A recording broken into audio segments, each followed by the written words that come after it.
اور جو برکت والی کتاب ہم نے اتاری تو اس کی پیروی کرو اور پرہیزگاری کرو کہ تم پر رحم ہو۔ کبھی کہو کہ کتاب تو ہم سے پہلے دو گروہوں پر اتری تھی اور ہمیں ان کے پڑھنے پڑھانے کی کچھ خبر نہ تھی۔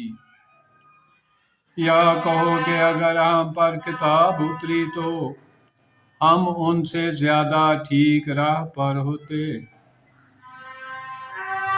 یا کہو کہ اگر ہم پر کتاب اترتی تو ہم ان سے زیادہ ٹھیک راہ پر ہوتے۔ تو تمہارے پاس تمہارے رب کی روشن دلیل اور ہدایت اور رحمت آئی تو اس سے زیادہ ظالم کون اللہ کی آیتوں کو جھٹلائے اور ان سے منہ پھیرے۔ ان قریب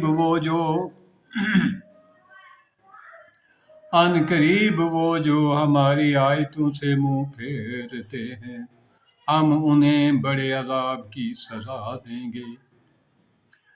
بدلہ ان کے منہ پھیرنے کا کاہے کے انتظار میں ہے، مگر یہ کہ آئیں ان کے پاس فرشتے یا تمہارے رب کا عذاب یا تمہارے رب کی ایک نشانی آئے۔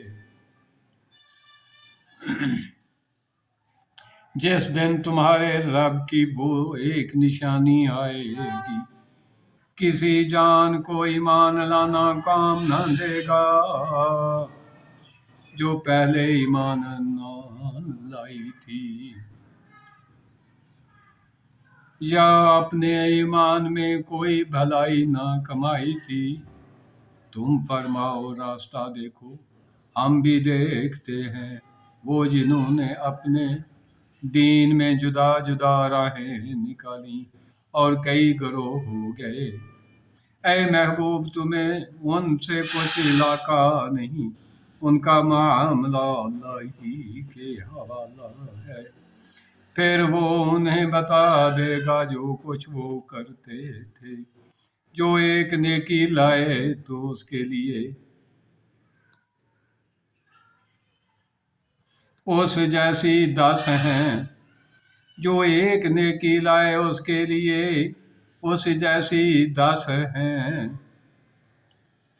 اور جو برائی لائے تو اسے بدلہ نہ ملے گا مگر اس کے برابر، اور اس پر ظلم نہ ہوگا۔ تم فرماؤ بے شک مجھے میرے رب نے سیدھی راہ دکھائی،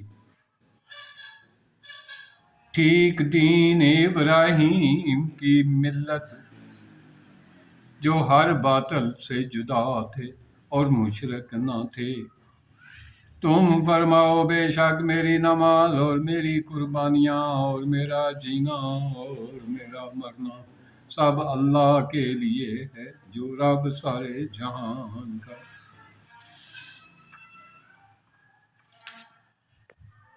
اس کا کوئی شریک نہیں۔ مجھے یہی حکم ہوا ہے کہ میں سب سے پہلا مسلمان ہوں۔ تم فرماؤ کیا اللہ کے سوا اور رب چاہوں، حالانکہ وہ ہر چیز کا رب ہے، اور جو کوئی کچھ کمائے وہ اسی کے ذمہ ہے، اور کوئی بوجھ اٹھانے والی جان دوسرے کا بوجھ نہ اٹھائے گی۔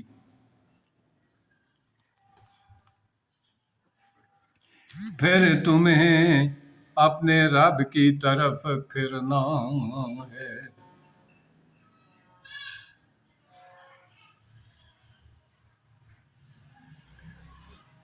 وہ تمہیں بتا دے گا جس میں اختلاف کرتے تھے، اور وہی ہے جس نے زمین میں تمہیں نائب کیا اور تم میں ایک کو دوسرے پر درجوں بلندی دی کہ تمہیں آزمائے اسی چیز میں جو تمہیں عطا کی۔ بے شک تمہارے رب کو عذاب کرتے دیر نہیں لگتی، اور بے شک وہ ضرور بخشنے والا مہربان ہے۔ صدق اللہ العظیم۔ وآخر دعوانا ان الحمد للہ رب العالمین۔